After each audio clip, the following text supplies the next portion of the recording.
silver moon, ancient sky, holy tune, rabbi,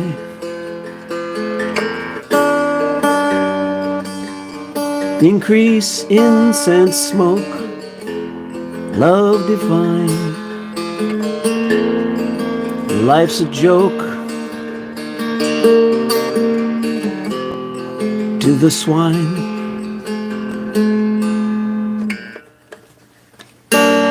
Peace pipe, perfect cure, a certain type of an unknown teacher, holy man, holy woman, shaman, deep omen, tradition, elation, intuition. The raven soars through the air, the human wars, the demon's lair. Take to the sky on spirit wings to finally die and finally hear angels sing.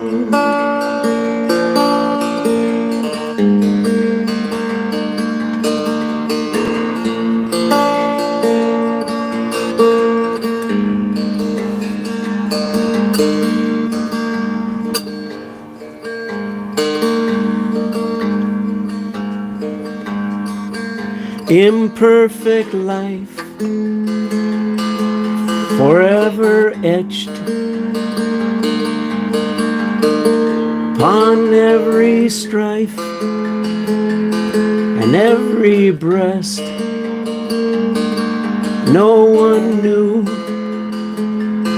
and no one knows what to do, where to go. Raven soars throughout the air, human wars, the demon's lair. Take to the sky on spirit wings to finally die to hear angels sing.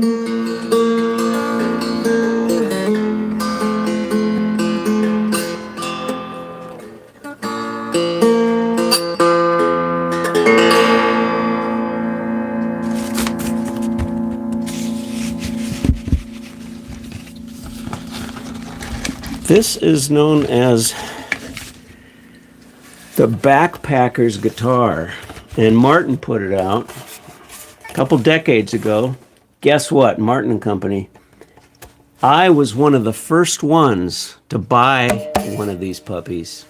I forget the year, but the serial number is 36, and then 728. This might be just the 728th guitar made of this type from the Martin Company, and I love it. Okay, now, as we always do before we read Obligated Whisperer, we read the joke of the day. So what is the joke of the day? What's the hilarious joke that we can come up with here today? Okay, 3 guys were met at the Pearly. Oh, by the way, last time, thanks to a fellow named Richard who was watching me do this live. After right at about the 45-minute mark, I didn't notice, but my microphone went out for some reason, and I had to delete the last 15 minutes of the reading. Fortunately, I got 45 minutes in, so I'll have to back up a ways and figure out where I left off. So thanks to Richard for that. And I have a little monitor on this microphone I'm going to try to keep a closer watch on. Right now it's green. And when he was alerting me to that, sure enough, it was yellow. So, technical problems that can happen. 3 guys were met at the pearly gates by St. Peter. He told them, I know that you guys are forgiven because you're here. That's how it goes up at the pearly gates. Before I let you into heaven, I have to ask you something. Your answer will depend on what kind of a car that you'll get. You see, you have to have a car in heaven because heaven is so big. Peter asked the first guy, how long were you married? The first guy replied, 24 years. Did you ever cheat on your wife? Peter asked. The guy said, yeah, 7 times, but you said I was forgiven. Peter said, yeah, but that's not too good. Here's a Pinto for you to drive. The second guy got the same question from Peter. He replied, I was married for 41 years and cheated on her once, but that was our first year and we really worked it out well. Peter said, I'm pleased to hear that. Here's a Lincoln for you. The third guy walked up and said, Peter, I know what you're going to ask. I was married for 63 years and didn't even look at another woman. I treated my wife like a queen. Peter said, that's what I like to hear. Here's a Jaguar for you. A little while later, the 2 guys with the Pinto and the Lincoln saw the guy with the Jaguar crying on the golden sidewalk. They went over to see what was the matter. When they asked the guy with the Jaguar what was wrong, he said, I just saw my wife. She was on a skateboard.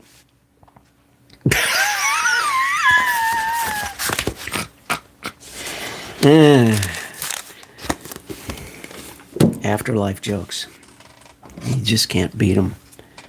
Charles Bukowski poem. Let's read a poem from Charles. This is one of his better-known poems called "The Genius of the Crowd."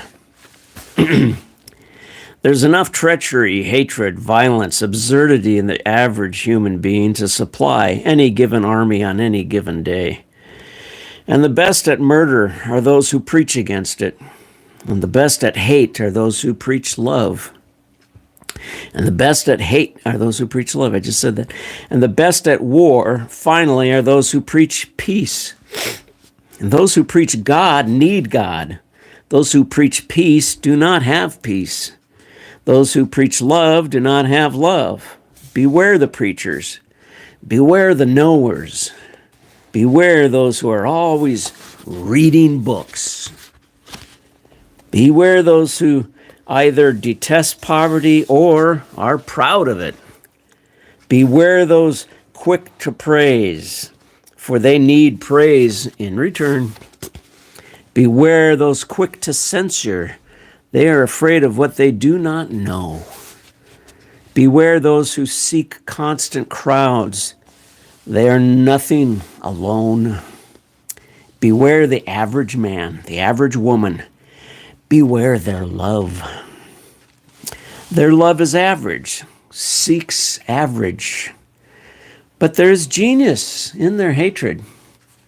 There's enough genius in their hatred to kill you, to kill anybody. Not wanting solitude, not understanding solitude.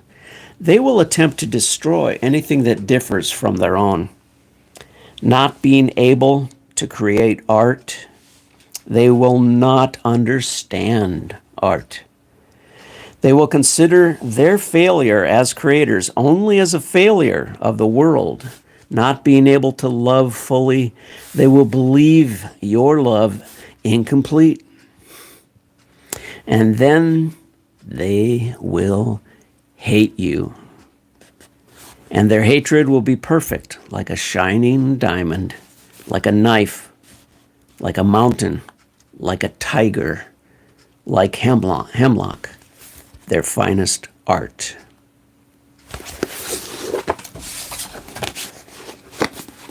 All right. Now, we've got the guitar. I got to figure out, I have to go back a few pages because I forgot where I left off. I'm just going to hopefully, You know what?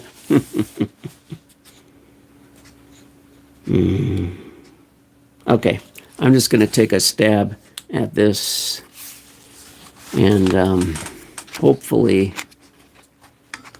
I'm going to kind of guess where 15 minutes worth of reading was. We're with the ifs when the atom bomb kind of blew up in the 40s. We're learning about when they first decided to leave the caverns because of all the radioactive fallout.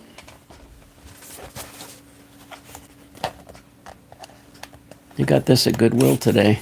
Isn't it cute? A little sleeping giraffe on a moon.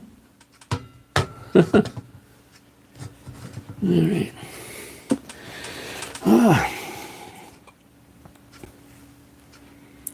All right. Just give me a second. Can I pause this, I wonder? Let's see. Is it paused? Nope, it's still going. Oh, well. Okay. Well, if I miss something, I'll figure it out tomorrow, and I'll make up for it next time. Well, no, we'll just... So if I miss a few paragraphs, it's okay. All right. Okay. Ooh. Maybe we want that on. Yeah, it's a little better that way, isn't it? Oh, that's not bad. That's not bad. Yeah. We should see a little bit more here. Okay. Salaman is talking to the group of ifs, and we're in chapter 8, flashback 1945.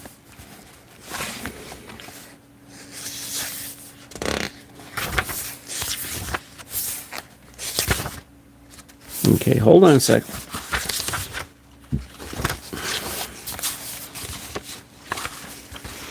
I'm just going to kind of guesstimate. This will be a good place to keep going, I think. All right. Maybe, I don't know if I have the energy to go over an hour, but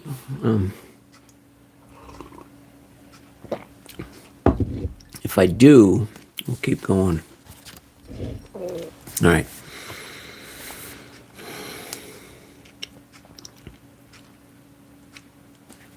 This is a good place to pick up, I think.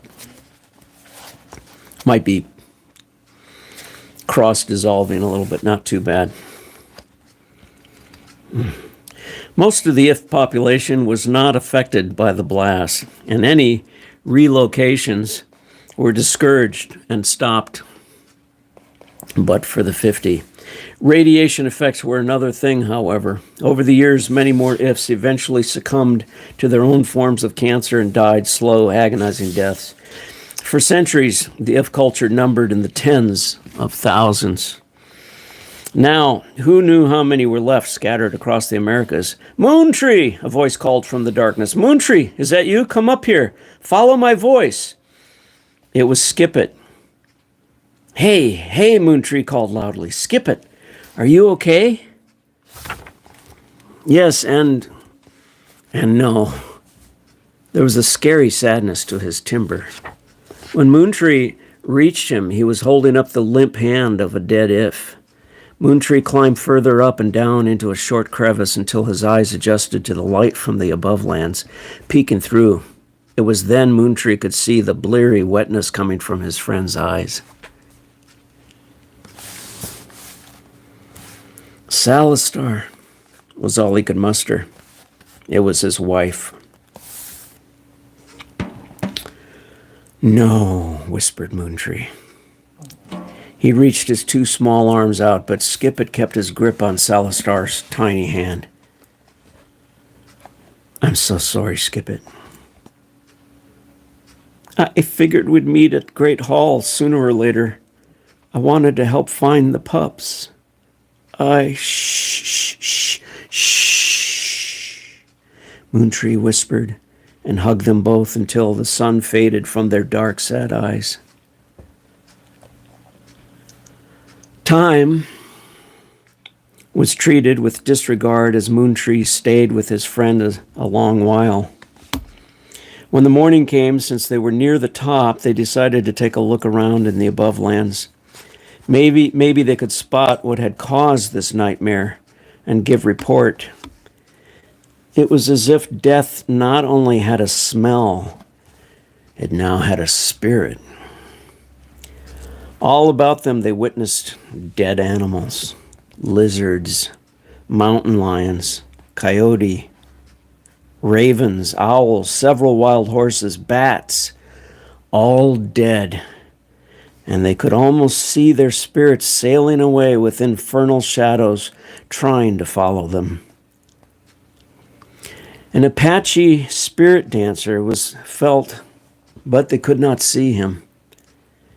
There was a goodness to that spirit, though. Come on, Skip It. Let's get back to the elders. It's so much worse than we thought. In the meantime, Salaman was laying the groundwork for some difficult decisions. Foremost on his mind was necessary survival skills. Gatherers were assigned the task to bring any foodstuffs which could be salvaged back to Great Hall.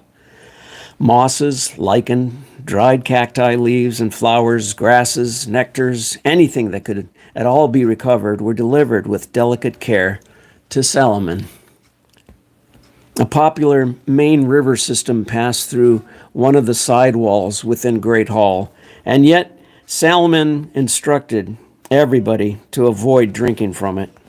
He didn't wish to see the effects manifested any more than already was made clear. So more scouts were sent with the instructions, go wherever necessary, even above ground if need be at night, but hurry back in any event. Get the water and return.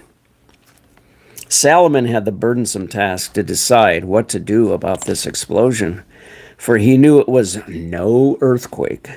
On the first impulse, he thought about heading toward the deeper caves of the southern wings.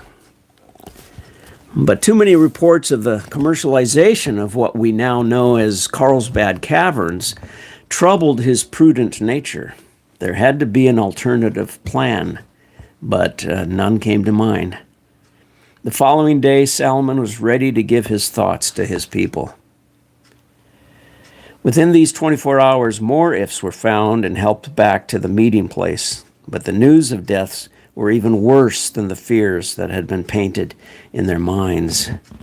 By checking out the halls that were passable, it was estimated at least a couple hundred more ifs were buried alive or toasted due to the fires. Probably close to 400 more if adults and children. To make matters worse, the if clock, bat's wings, was missing. Each night, when the Mexican free-tailed bats emerged from their caverns to venture into the sky regions to feed on flying insects, they created such a fluttery stir, every if, young and old, knew the marking of a new earth turn.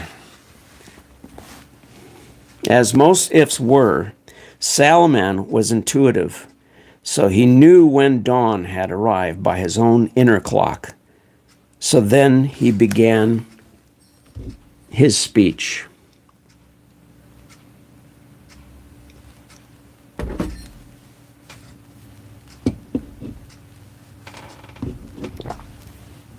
My little giraffe on a moon. All right, everyone. All right. I know it's crowded. Everyone try to find a place to sit and get as comfortable as possible, please. We have a lot of things to think about today. Please, quiet down now. Children, hush. Shh. Salaman made a conscious effort not to let his voice crack or falter. when he addressed the children, for his own children and their children were still missing, except for his granddaughter, Islet, who had been at his side when the bomb went off. Now I know you are worried about your missing loved ones as much as I am. And to those of you who have discovered the worst, I give you my heart, and my shed tears join yours. I will spend many bat cycles with you. We will give to each other whatever is possible. To the most pressing matters at hand, I'm sure you've all noticed that our bat friends have either been killed or displaced, unable to return to the caverns after last night's flight. We'll let you know as soon as we discover anything concerning this. Some of our best scouts are still out and about, and I'm sure much is being learned before they return with words of advice. My hope is they are finding other caves to sleep in today until we repair these halls again. It is most obvious to me that we cannot stay in this area for long. At least not until these new smells have passed. Most of what we had is destroyed, and this firequake is spewing evil spirits at our feet every second. It will slowly eat us up if we stay.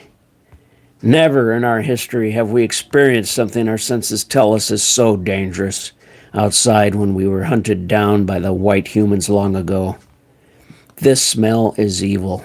This smell will kill us and all we hold sacred if we do not leave until we can return again when it is safe and we can rebuild.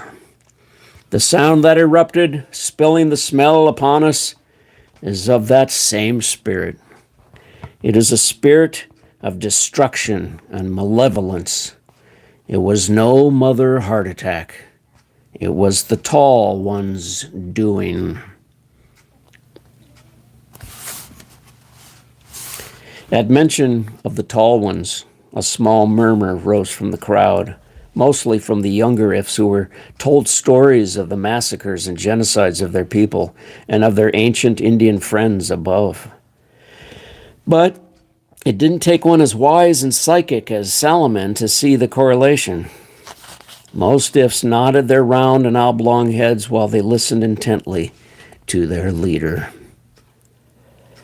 Kindred, we must act soon. We don't have a rattlesnake shake how fast or how intelligent this unseen spirit is. We only know it's part of the equation of the tall walkers. We must relocate. For the Ifs, this was unwelcome news and directives. Relocation meant weeks and months of hardship. Finding food sources and being able to cultivate moss crops was no easy undertaking. Salaman! A tall If from the back shouted and started to walk toward his stalagmite lectern. Salaman! You said we could return when this smell has left this place. Did you not? It was Dune. Dune was a burgeoning adult at age 70. He stood about a head taller than most of the other Ifs, and he had no mate. Like Moontree, he was single, but not a scout. Dune was known for his artistry and carvings, but both statue and on the walls. He fancied himself a kind of shamanic poet, though the council never acknowledged him as a shaman or a wise one.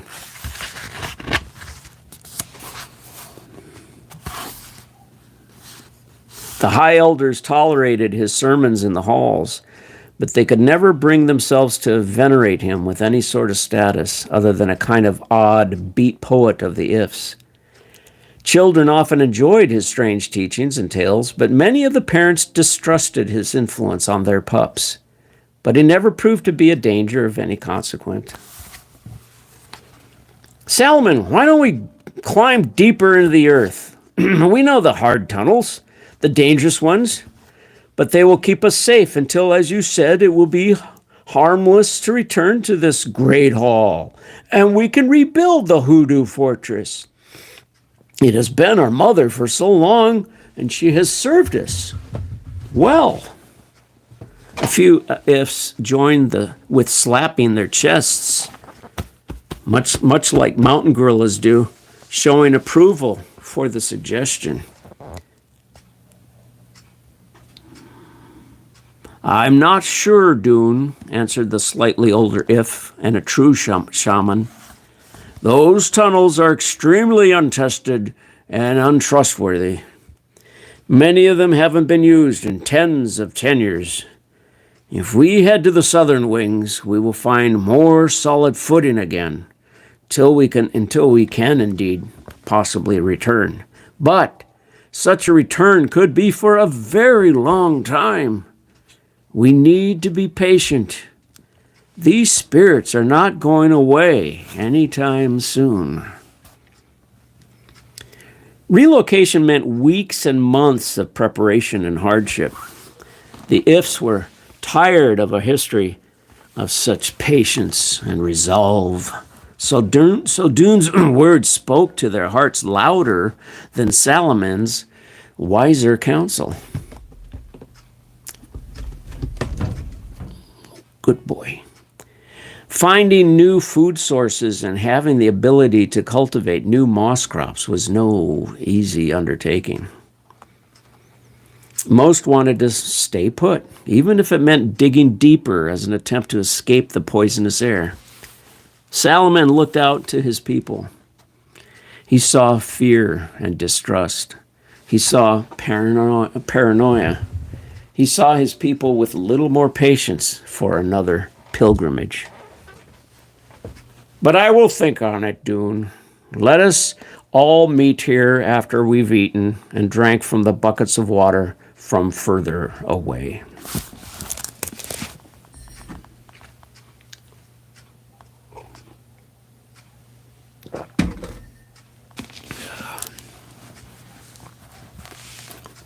I'm going to turn this one off, I think. Let's see what the mood looks like when we do this. Oh, not much. Anyway, let's continue. Meanwhile, okay, the green light's still on the microphone, so that's good. I'm keeping an eye on it every now and then. I don't want to have what happened last time. Meanwhile, Saiter was already heading for the caverns of Carlsbad when the detonation took place.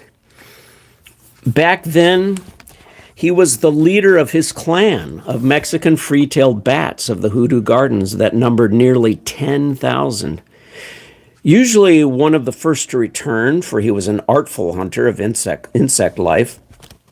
It happened that as he entered directly into the mouth of their cave, all chaos was unleashed. In fact, if it were not for his highly evolved sonar skills, he wouldn't have been able to dodge the many falling debris on his way back out to escape the avalanches of many variety.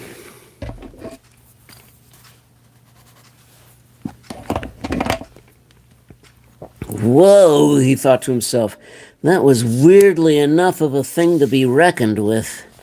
Was it?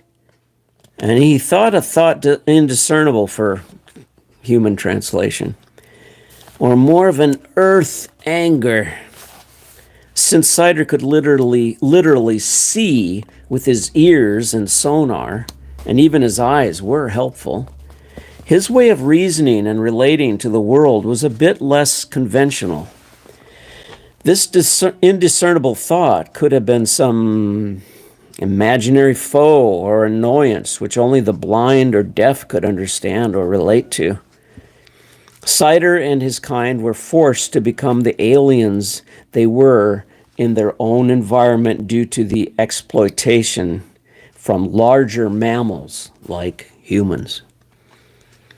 Once out of the cave, Saiter continually attempted to find openings in the caverns, only to beat his fleshy, weathered wings against eventual rocks and thick dust. He hovered in the air for a while, and could feel the desperate rays of morning begin to permeate his sensitive furry body. But he did not panic. He began calling high-pitched sounds to his companion, Fleetleaf. Though Fleetleaf was a male like Cider, their friendship was so close he was almost like a wife to him. But because they were also in each other's way all the time, they found themselves doing an awful lot of bickering. In fact, they bickered about almost everything. Fleet! Fleet, over here! No, not there! Bat cussing. Over here! Fleetleaf was not as good a flyer as Cider, but his ears were sharp, and they picked up every angst-ridden syllable from his anxious friend.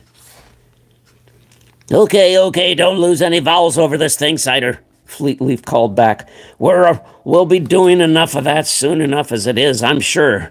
I hear ya. Break some slack, I'm coming, and I'm here. And so he was, practically bumping right into Cider in midair. Well, it's about time, you clock-drained sap you. We've got a problem. No kidding, Fleet squeaked back. I've already deciphered that probability. I haven't been able to find a way back in either. What was it, do you suppose? Earth anger? An if party? And Fleetleaf laughed for a few moments. Nice time for jokes, Fleeter. Ha ha. Bat banter often resembles this even in stressful times. And Mexican free-tailed bats especially have a childlike way about them. Well, Cider, I don't know. Time is getting short, but I'm sure there has to be more openings to the caves. I'm going to round up some brothers and head for the older colonies. Maybe there we can get back in. Catch up with us? Fleetleaf suggested. Yeah, Fleet, I'll go this way. And as soon as he spoke the words, they were both off into opposite directions. Steamlim stroked Andersalt's brow as she quietly slept. Oxygen for both of them was running out. She woke for an agonizing instant.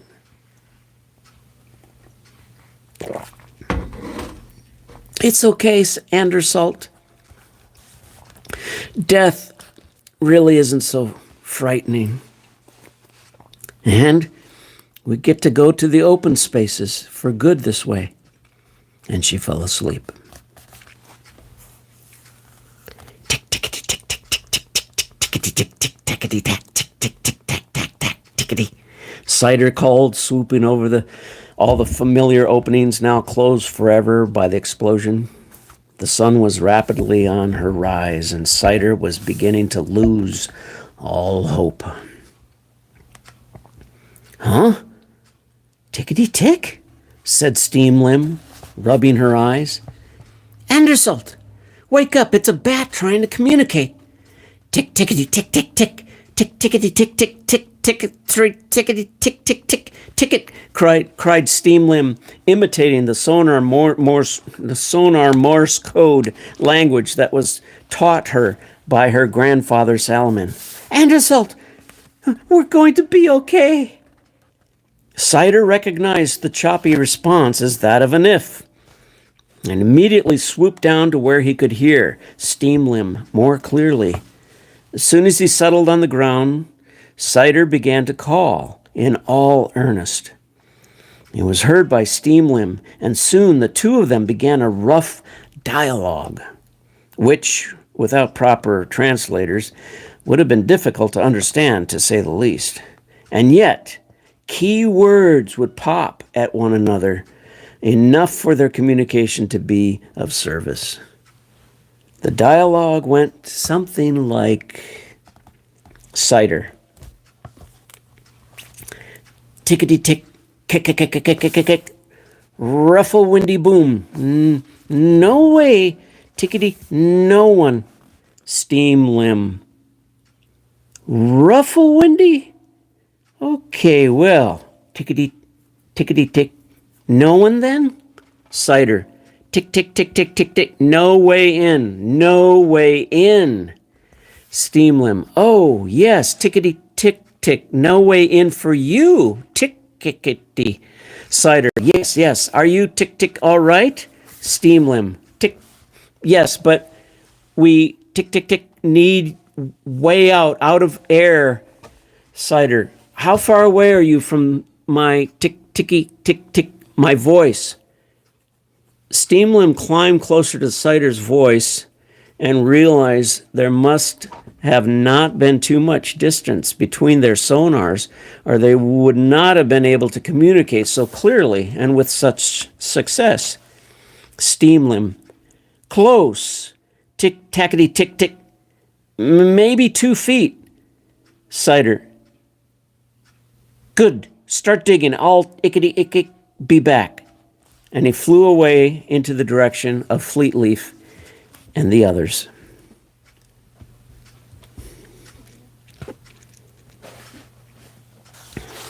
Moontree had enough comforting salve on his dear friend Skippet to where they mustered enough courage and loving strength to lay Salistar to her final rest in a ceremonial room they were able to find after some difficulty until a latter, more proper burial was possible.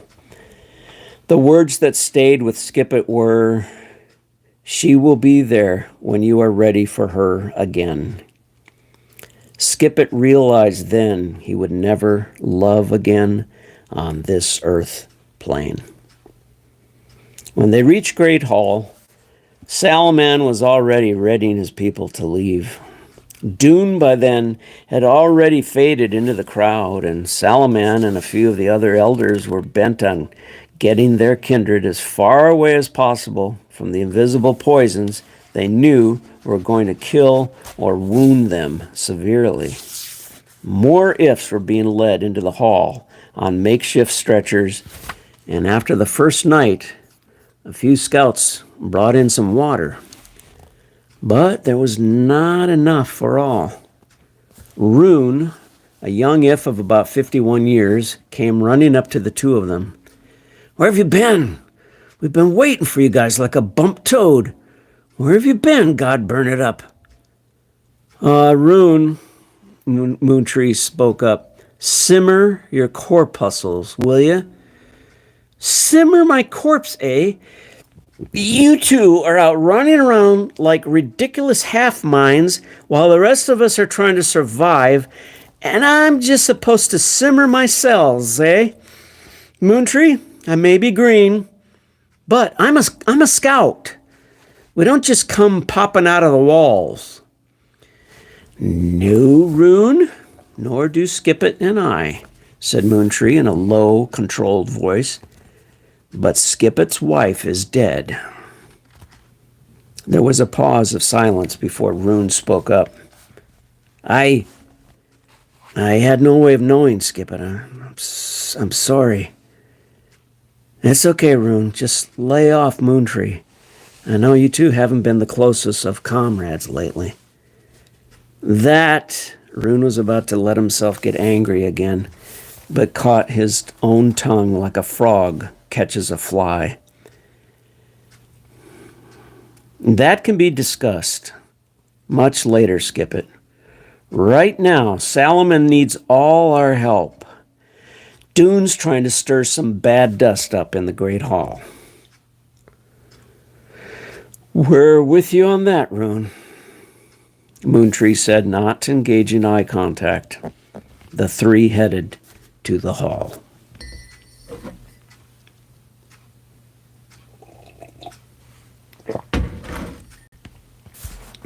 When they reached the Elder If, they found him having a public debate with Dune, who had resurfaced just before the planned pilgrimage was to commence. "No, Dune, I have had good counsel with the others, and I have considered your proposal. But we are to leave this land and head for the deepest caverns of this Carlsbad. It is decided. Why is it, Salomon, every time one of us commoners make the tiniest suggestion, it is met with contempt, superiority, and smug certainties? I know where the hidden tunnels are and the secret rooms.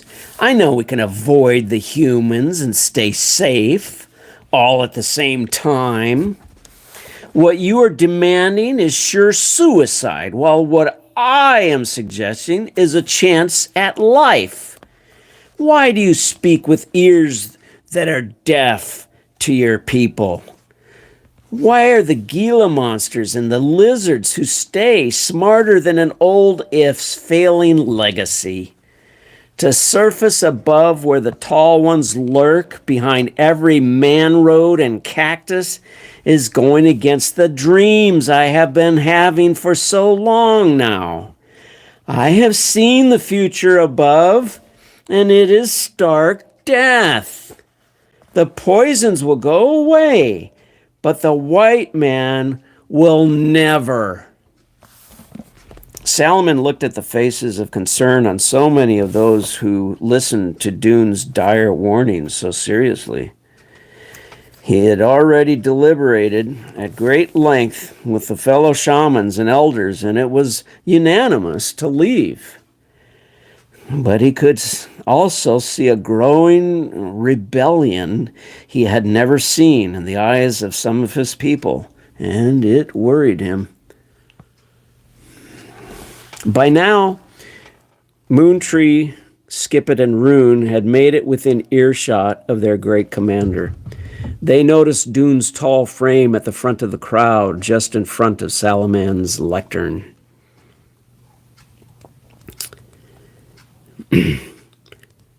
How many here feel the same as Dune? Don't be shy. No one will banish you if you go against our counsels. No one will think ill of your natural feelings. Just be honest.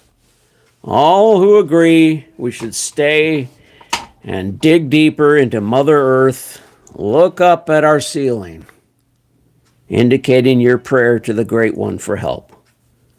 More ifs than not craned their heads and stared at the great ceiling of Great Hall.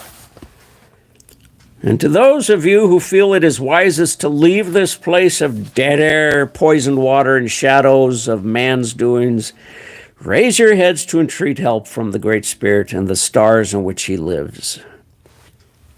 About a third of the ifs raised their heads. Moontree looked at Skippet and Rune just before raising his head to the stars. They too looked at each other with disbelieving eyes and then raised theirs. Dune was doing something hypnotic with the people, and they did not like it. He was doing something stupid with their kin, and they didn't know how to respond. It looks to me as if most of us do not wish to leave, Salaman. It seems to me most of our friends believe my dreams and premonitions. I think, Salaman, we had better have another council before we make any rash decisions of leaving all we know and love behind. Water is bad here, he said simply. So, we have a few scouts bring us water from the better hills at night's covering, Dune said slowly. It is not a witch's guess how to do that often enough until this plague has drifted on. An if or two at mid-evening stars is much less easy to become targeted than hundreds of ifs on loud and sometimes clumsy march. One baby scream, no matter the time of day or night, would be enough to alert these monsters. A rumbling of throats like that of an angry purring, if there could be such a sound, resonated within the great hall's walls. The elders were cowed by the reactions of so many. One of the elders raised his head to the ceiling in capitulation to the majority's wishes under the persuasion and manipulation of Dune's speeches. In defiance, Salomon looked down to the ground where his stony throne held his steadfast feet.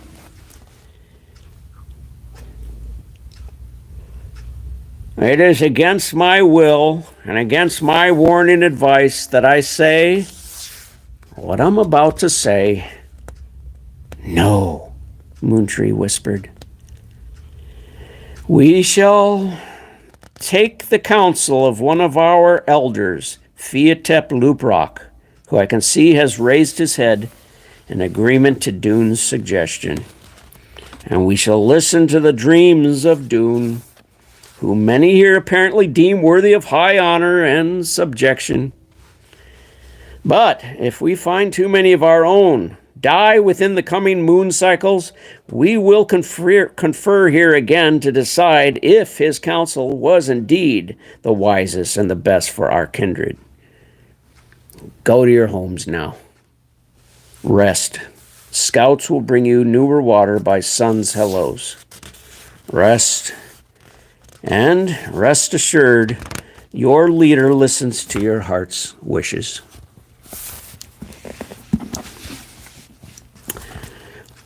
By the end of the moon cycle, another 30 days, Dune and some of Dune's so-called disciples made strong inroads to even further old tunnels and rooms, long forgotten and abandoned.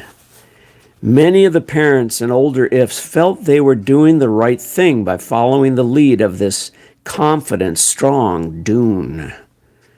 No time was wasted as the strongest of ifs, men and women, dug and dug and dug until they found themselves in the chilliest, coldest, darkest recesses of the Hoodoo Garden Caverns. Bricking Time had finally discovered a new home. Here, my friends, he spoke to a large gathering of workers, here is where we begin anew, where we finally are far from the influences of humans and far from their demon arrows. And demon arrows is an if word for human guns. You remind me of the stories of Grayskin, Dune, a young if woman who had been flirting with the influential leader for some days now. You are so wise, and you are keeping us alive. I'm only doing what any elder if would do. In a few years' time, they will see, even Salaman, what we are doing is right and is ensuring future generations from certain death.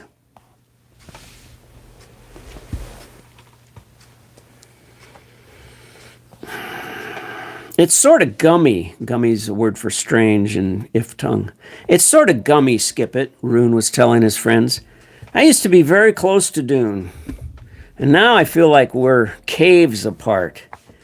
It's an odd feeling when you realize you don't have a best friend, and even more gummy when you realize you never had one at all, ever.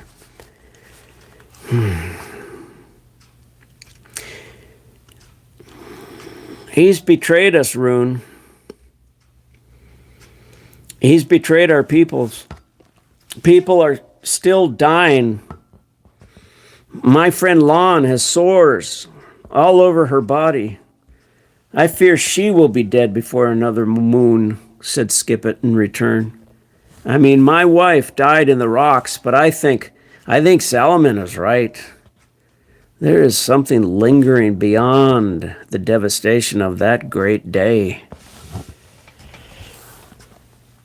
It's too sparkle obvious, Skipit.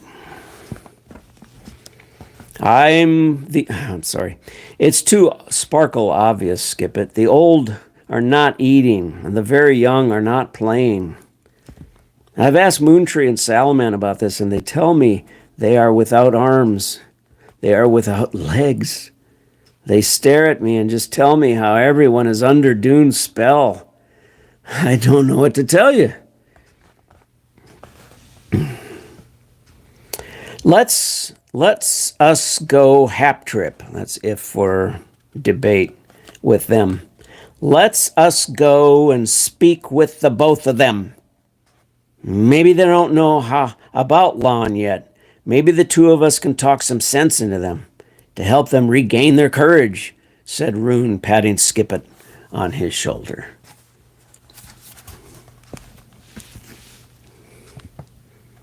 Salaman, said Moontree, while they sat in the deep cave far below Great Hall, in what Dune was trying to construct as the new Great Hall. With all due respect, how are you going to be sure that this new water isn't as every bit as bad as the stuff that is making so many of our frail weak and sick?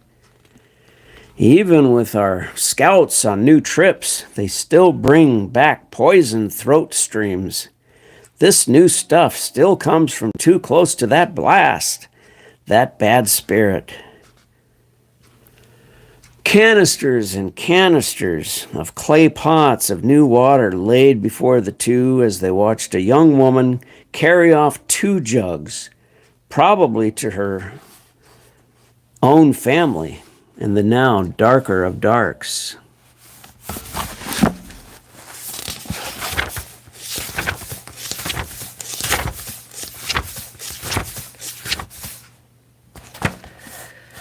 Yes, Moontree, yes, spoke Salaman softly, so the nearby children wouldn't hear his words. But we need safe liquids, and the few scouts brave enough to venture above ground, now so far higher than ever, haven't found any sources, whether spring-fed or from man's wells. Bet they didn't venture far enough, said Skippet as he and Rune entered the new, not-so-great hall. Salaman turned his direction to the younger Ifs. Maybe. But remember where we live, young Skippet. So far away from the tall ones, and far from their civilization. The only water you can find in this sort of desert is either underground or from the few springs the scouts have already been tapping. Or, as you mentioned, said Moontree, in the tall one's territory.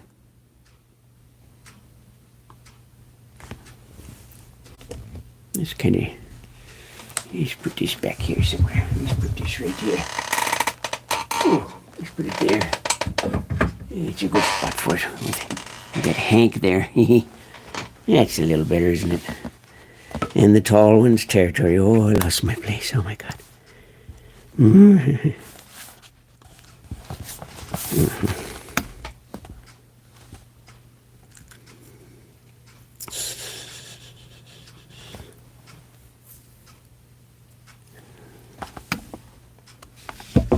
Sorry, I lost my place.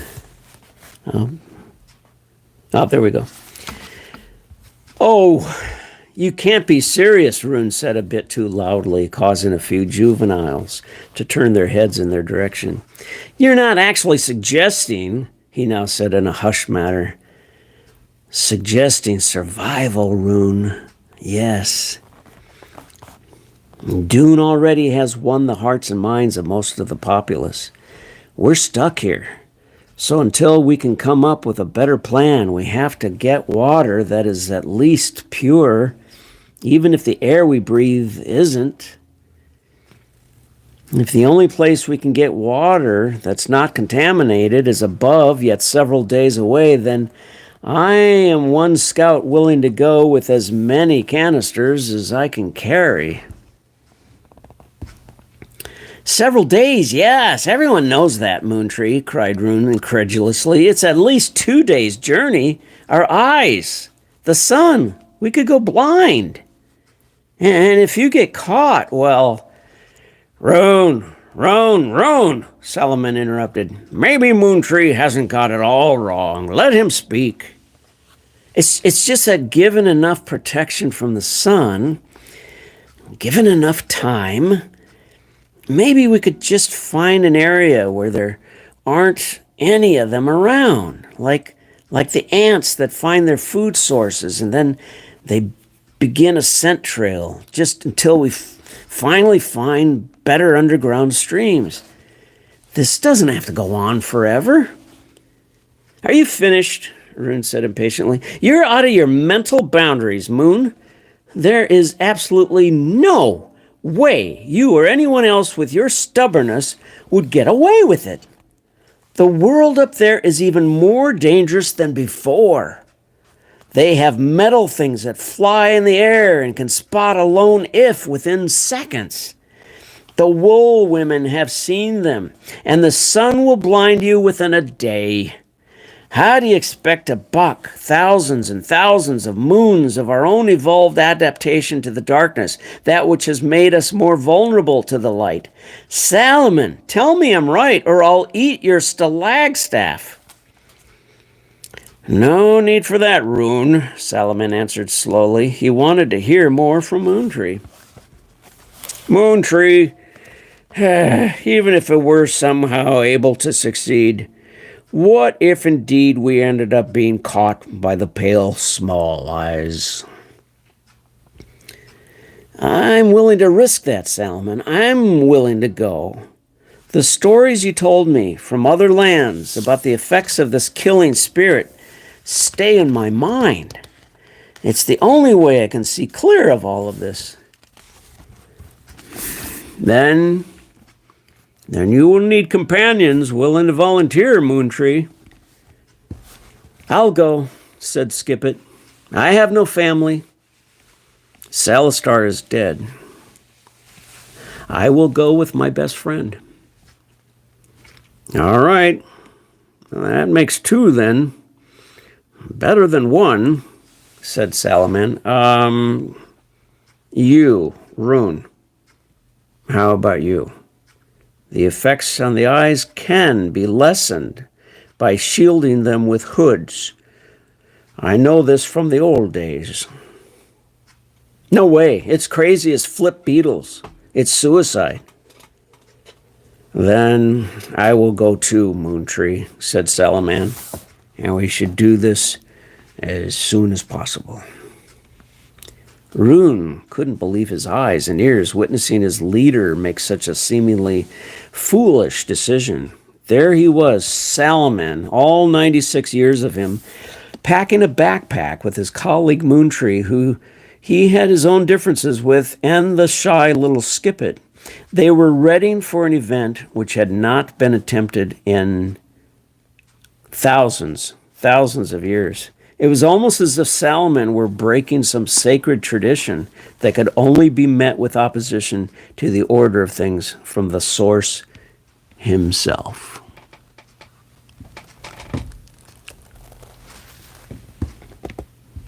And yet, it didn't stop him from considering the alternative. Possible and likely death to all his sisters and brothers if the new near water was every bit as bad as the water within their grasp. Maybe you need someone else, Salaman. Someone most logical and brave and trustworthy on your trip, said Rune with an eye on Moontree. And who might that someone be, Rune? Asked Salaman. Maybe Rune, said Moontree, for he didn't want Rune to think he was in any way afraid of his scrutiny. No, said Rune, changing his mind quickly because Moontree made the suggestion before he could. But maybe someone like Rune.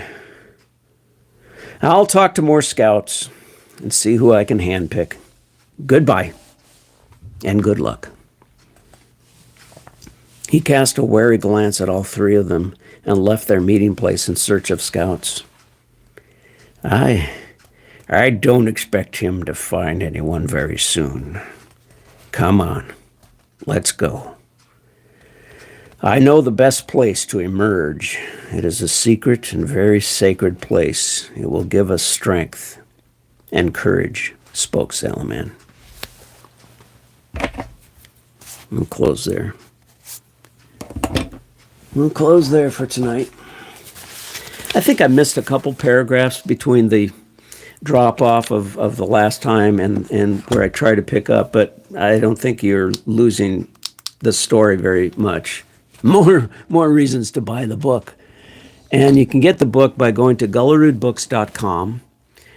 And if you want to get the hardcover, like this one, you go to lulu.com and just type in I'll Get a Whisper, Peter Gullarud, and you'll find it. Or if you want the lesser expensive paperback version, you just go to Amazon and go under books and then type in Gullarud or I'll Get a Whisper. I think if you type in my name, that seems to be the quickest way to find my books.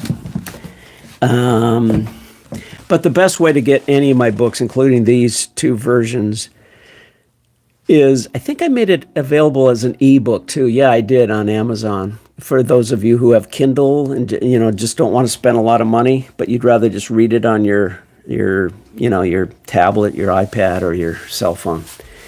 There's an ebook version. So all three of those links are at gullarudbooks.com. I appreciate you listening to this. I don't think we had any live viewers. I've been starting these way too late lately. I'm not sure why that is, but the forest trees send you good blessings. And the rabbits are all there. And they say, read Watership Down. That's one of my favorite authors was Richard Adams. He majorly influenced my first novel, which is called Flying with Wounded Wings, which you can also get at gullarudbooks.com. Anyway, if you want any questions, if you have any questions about, just put them under here in the YouTube thing. And I rarely say this, but everybody who seems to have YouTube pages seem to say it ad nauseum. So I'll say it for once. I'll say, please like and subscribe. Thanks, everyone. Good night.